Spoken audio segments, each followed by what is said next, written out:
తీవ్ర విమర్శలు చేశారు. కోరుట్లలో మాట్లాడుతూ నిన్న తెలంగాణకు వచ్చిన మోదీ ఈ ప్రాంతానికి ఇచ్చిన హామీల గురించి ఏం మాట్లాడలేదని మండిపడ్డారు. రిజర్వేషన్లను రద్దు చేయడం రాజ్యాంగాన్ని బీజేపీ ఎలా మార్చాలనుకుంటుందో అని రుజువులతో సాయంత్రం 5 గంటలకు బయట పెడతానని తెలిపారు. అప్పుడు జనాలు ఎవరికి ఓటేయాలో నిర్ణయించుకోవాలని సూచించారు.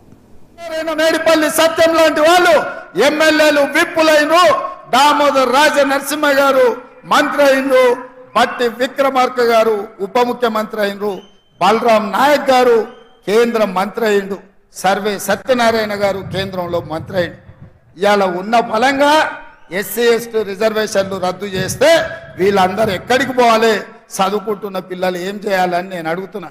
అందుకే నేనన్నా కుదరదు, మీరు కుట్రలు చేస్తుండ్రు, మీ కుతంత్రాలను తిప్పి కొడతామని వాళ్ళ రహస్య ఎజెండా మీద నేను బహిరంగంగా మాట్లాడిన.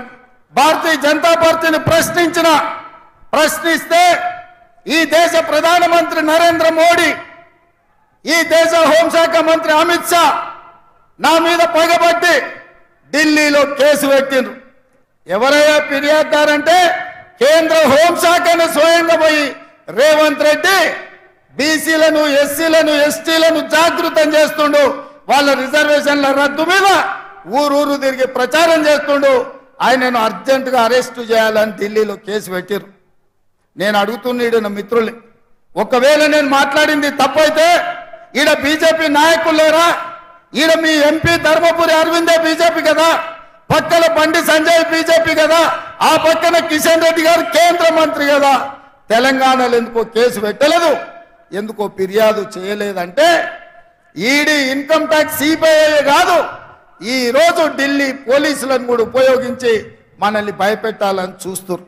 నేను అడుగుతున్న మిత్రులారా, ఇక్కడ చాలా మంది యువకులు 10 ఏళ్ళు చంద్రశేఖరరావు చేసింది ఇదే కదా.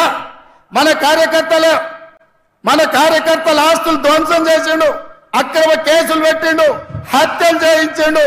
అయినా కార్యకర్తలు ఎవరు చంద్రశేఖరరావుకు లొంగలేదు, తిరగబడి చంద్రశేఖరరావును బొందబెట్టిరు. మొన్న జరిగిన డిసెంబర్ ఎన్నికల్లో కేసులకు భయపడతామా సోదరులారా? మీ సోదరుడు మీ రేవంత్ అన్న కేసులకు భయపడతాడా? చంద్రశేఖరరావు చెర్లపల్లి జైలుకు తోలితే భయపడ్డామా? చెంచల్గూడ జైల్లో బంధిస్తే భయపడ్డామా?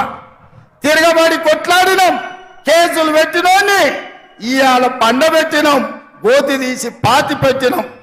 నేను అదే మాట చెప్పదలుచుకున్న బీజేపీ నాయకులకు, మీరు ఢిల్లీలో పోలీసులు ఉండొచ్చు, ఈడీ ఉండొచ్చు, ఇన్కమ్ ట్యాక్స్ ఉండొచ్చు, సిబిఐ ఉండొచ్చు, మీ దగ్గర నా దగ్గర 4 కోట్ల తెలంగాణ ప్రజలను 50 లక్షల తెలంగాణ యువకులు ఉన్నారు. ఈ 50 లక్షల తెలంగాణ యువకులతోనే తెలంగాణకు కొట్టిన దరిద్రం చీడను పీడను చంద్రశేఖరరావును వదిలించినాం. మా వాళ్ళ దెబ్బకు చంద్రశేఖరరావు నడుము ఇరిగి బోర్ల బొక్కలు వాడి బొక్కలు ఇరిగి బోర్ల పడ్డాడు. మరి ఇవాళ గుజరాత్ నుంచి వాళ్ళిద్దరు కూడా బయలుదేరి నిన్నటికి నిన్న మోడీ గారు వచ్చారు. ఆయన ఈ దేశ ప్రధానమంత్రి, ఆయనను గౌరవించాల్సిన బాధ్యత మన మీద ఉన్నది. ఒక ప్రధానమంత్రిగా వయసులో పెద్దవాడిగా 13 సంవత్సరాలు ముఖ్యమంత్రిగా 10 సంవత్సరాలు ప్రధానమంత్రిగా చేసిన నరేంద్ర మోడీ గారిని, వయసులో చిన్నవాడిని, మొదటిసారి ముఖ్యమంత్రి అయిన వాడిని తప్పకుండా వారిని గౌరవిస్తా, వారు ఎదురు పడితే నమస్కారం కూడా పెడతా.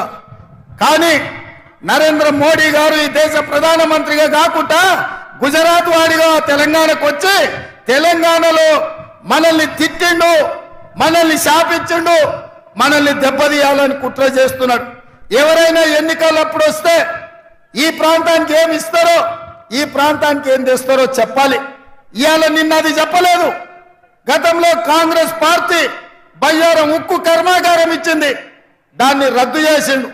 రైల్వే కోచ్ ఫ్యాక్టరీ ఇచ్చిండు కాజీపేటలో, రద్దు చేసిండు. ITIR కారిడార్ ఇచ్చిండు, రద్దు చేసిండు.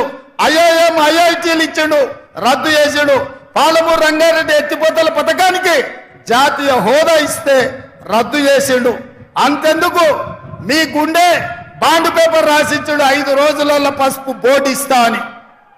5 ఏళ్ళైనా ఇయ్యలే. నరేంద్ర మోడీ గారు ఏమైనా అది చెప్తారేమని నేను అనుకున్నా.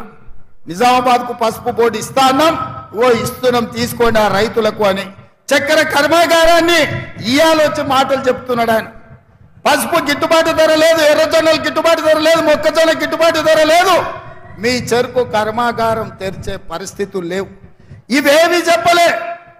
కాంగ్రెస్ పార్టీని ఈ దేశంలోనే లేకుండా చెయ్యాలి అని వారు అంటున్నారు. కాంగ్రెస్ ముక్త్ భారత్ అంటున్నాడు. నేను అడుగుతున్నా, కాంగ్రెస్ ముక్త్ భారత్ అంటే మేము ఇచ్చిన రిజర్వేషన్లు రద్దు చేయడమే కదా. కాంగ్రెస్ ముక్త్ భారత్ అంటే మేము ఇచ్చిన తెలంగాణను అవమానించడమే కదా. ప్రకాశం